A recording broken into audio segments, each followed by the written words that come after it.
ဒီနေ့မှာတော့မပဲဒီဇိန်ရာသီအတွက်ဒုက္ခမဟာစိုက်ပျိုးရေးကုမ္ပဏီကနေပြီးပြုလုပ်တဲ့တောင်သူပညာပေးဆွေးနွေးပွဲစီစဉ်လေးကနေပြီးကြိုဆိုလိုက်ပါရှင်ဒီနေ့မှာတော့ဆီယမဒေါက်တာတတကနေပြီးပါဝင်ဆွေးနွေးပေးတော့မှာဖြစ်ပါတယ်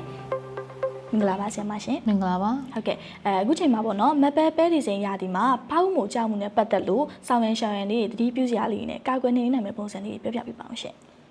မပဲဒီဇိန်စိုက်ခင်းလေးမှာတော့ဒီရာသီမှာဖောက်မှုကြတတ်တဲ့ရာသီပေါ့နော်အထူးသဖြင့်ဒါအေးမြပြီးတော့ဒီပေါ့ဆောင်းတွင်းရဲ့ပြင်းဖြစ်လာတဲ့အခြေအနေနဲ့အမှာဆိုရင်ဒါ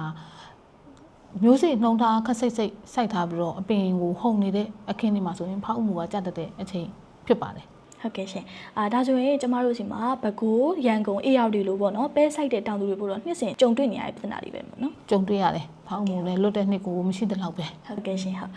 သူ့ရဲ့ဖြစ်စည်းပုံလေးရောဆရာမနည်းနည်းလောက်ပြောပြပါအောင်ဖောက်မှုကအဓိကအဖြစ်တော့ဒီ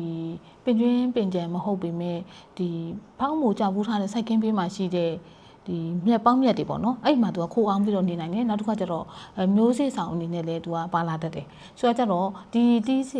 ပဲစိတ်ကိုစိုက်လိုက်တယ်ဘေးမှာပေါင်းမြက်တွေရှင်းမထားဘူးဇာတိဥရုကလည်းအုံဆိုင်မိုင်းနေတယ်အေးမြနေတဲ့အချိန်မှာဆိုရင်လေကနေပေါ့တဆင့်ဖောက်မှုကကူးလာပြီးတော့ကိုယ်ပဲခဲမှာကြာတာပေါ့ဆိုတော့ကျတော့ကနဦးမှာတော့ဒီပဲရွက်ပေါ်မှာဖြူ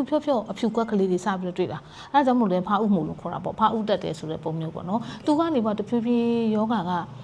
ကျယ်ပြန့်လာပြီဆိုတော့ဒီပဲရွက်တွေကအဝေးကလှမ်းကြည့်လိုက်ရင်မီးခိုးရောင်ဖြော့ဖြစ်သွားတာအစိမ်းရောင်မဟုတ်တော့ဘဲနဲ့ဒါသူ့ရဲ့ဖြည့်ဆည်းမှုလက္ခဏာပါပဲမြင်သားပါတယ်မြင်သားတင်ရှားတယ်ဟုတ်ကဲ့ရှင်ဘလို့အခြေအနေမျိုးတွေမှာကာကွယ်ဖို့ခက်တာလေဆရာမကာကွယ်နေမှုခက်တာတော့ဒီမီးခိုးရောင်ပေါ့အခုမှပြောခဲ့တဲ့ဒီမီးခိုးရောင်ပဲရွက်တစ်ရွက်လုံးမှာဒီမှုမြင်နေဖုံးလွှမ်းသွားပြီးမီးခိုးရောင်ဖြစ်သွားပြီဆိုတော့ဒါနှိမ်လင်းလို့အတော်ကိုခက်သွားပြီဘယ်စေးနဲ့မှအဆင်မပြေတော့တဲ့အခြေအနေမျိုးဖြစ်ပါတယ်ဟုတ်ကဲ့ရှင်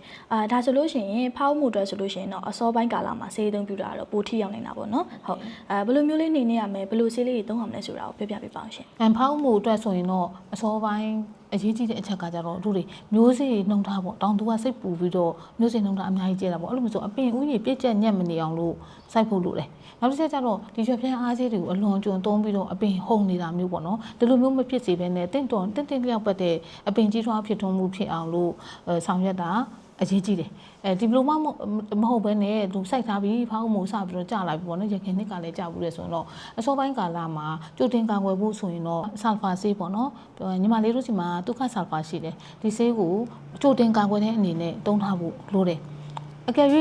ဆာလ်ဖာကိုမသုံးမိဘူးဒီဖောက်မှုစပြီးတော့ကြာလာပြီပေါ့နော်အဖြူပြောက်ကလေးတွေတွေ့လာပြီဆိုရင်တော့ဒုက္ခမဟာမှာဆိုရင်တော့မဟာဟက်ဆာကိုပေါ့ဒီဆေးကိုသုံးထားလို့ရတယ်သို့မဟုတ်ဟက်ဆာကိုမသုံးဘူးဆိုရင်ဒုက္ခမ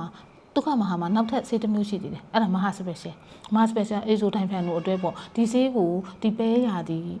မှာ2ကြိမ်သုံးမယ်ဒီလိုမျိုးဒီဆာလ်ဖာရဲ့ဟက်ဆာကိုရဲ့ဒုက္ခ special ရဲ့အစင်လိုက်ကလေးသာသုံးပေးမယ်ဆိုရင်တော့ဖောက်မှုအတွက်စိတ်ချပြီโอเคပြီဟုတ်မှတ်သားထားပါမယ်ဆရာမဒါဆိုရင်ဖောက်မှုအတွက်လုံးဝစိတ်ချပြီပေါ့နော်အကျိုးလည်းအရင်ရှိပါတယ်ဆရာမအခုလိုမျိုးဆွေးနွေးပေးရလေးတွေကိုသေချာလိုက်နာမယ်ဆိုလို့ရှိရင်တော့ဖောက်မှုအတွက်တော့လုံးဝစိုးရိမ်စရာမရှိတော့ဘူးပေါ့နော်ဒုက္ခမဟာရဲ့ဒုက္ခဆာလဖာဒုက္ခ special နဲ့မဟာဟန်ဆာကိုဆေးလေးတွေကလည်းအစင်သိရှိနေရပဲဆိုတော့လေဆေးအသုံးပြုခြင်းတတိထားအမှာလေးတွေဆောင်းရှောင်းလေးတွေကလည်းတောင်သူတွေသိထားတင်တာမလို့အခုလိုမျိုးဆွေးနွေးတိုင်ပင်ပေးရကျေးဇူးအများကြီးတင်ပါတယ်ဆရာမကျေးဇူးပါညီမလေးဟုတ်ကဲ့ရှင်